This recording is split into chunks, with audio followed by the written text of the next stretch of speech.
globalization of India, India is moving towards more of a Viksit Bharat. So it is very necessary that we provide the right skill sets to this youth. Innovation, incubation is a big thing on campus. Have an excellent startup culture in India. Hi, this is Prabhavanand and you're watching Education Post.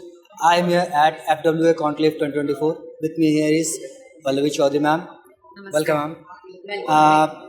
First of all, I want to know about your experience at this conclave.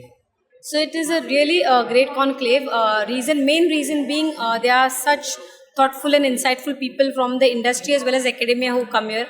A basic interaction with these people itself is a great takeaway because you learn from each and every one. Whatever they say, it's a big learning. So it's a very good thing. The arrangements are very lovely. The various topics for discussions that were given for panel discussions have really been a food for thought.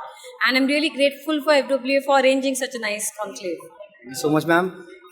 With that industry academia, I want to just ask you what industry academia should be collaboration. How should that be so that students and even the institutions get more benefit from that? So this is a very important question and a very important question in today's world when we say about industry and academia collaboration.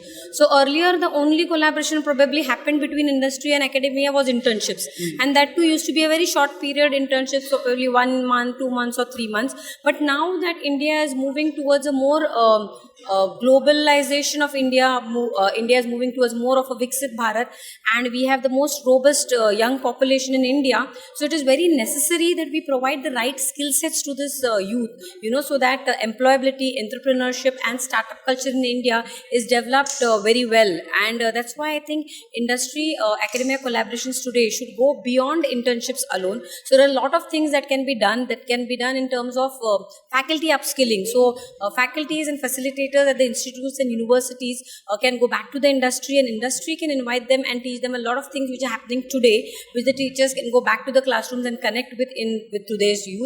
The second thing, obviously, internships, yes, they are a major thing which show the groundwork and reality to the students, but these duration of internships should be increased. Internships probably should be more specific towards the requirement of the industry and the interest of the student both. So all these things I think can be developed further for a better skills development and a more employable and entrepreneurial youth in India today. Definitely. Going to the startups, as you mentioned about the startups, so how your institution is providing guidance to your students, the students that want to seek for the entrepreneurship, how you are guiding them? So I'm from the D.Y. Patil deemed to be University, Navi Mumbai. We are a NAC A++ university. And having said that, the reason why we are NAC A++ is because we are looking into a holistic development of the students, where apart from the regular studies, innovation, incubation is a big thing on campus. So we have our own innovation and incubation centers.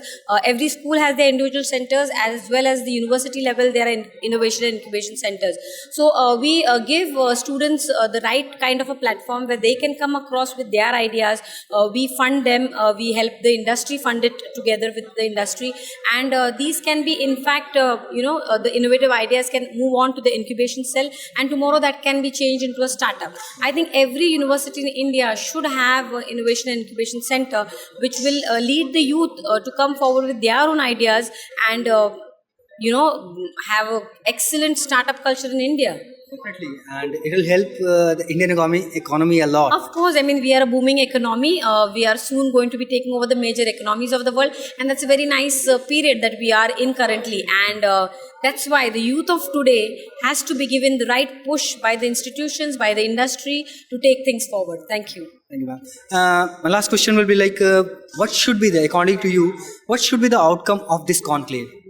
The outcome of this conclave basically should be that when thought leaders have come across and shared their thoughts, these thoughts should be taken away by institutions and academia. I mean, industry and academia both.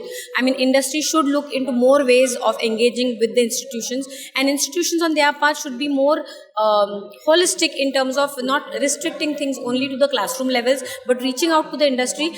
Someone in the conclave also said that, faculty should also undergo internships. So that is a very novel and a nice concept. So this ways, I think the major takeaway from this conclave is for industry and academia to connect more closely for the benefit of the youth and for developing the nation as a whole. Thank you. Thank you so much for joining, ma'am.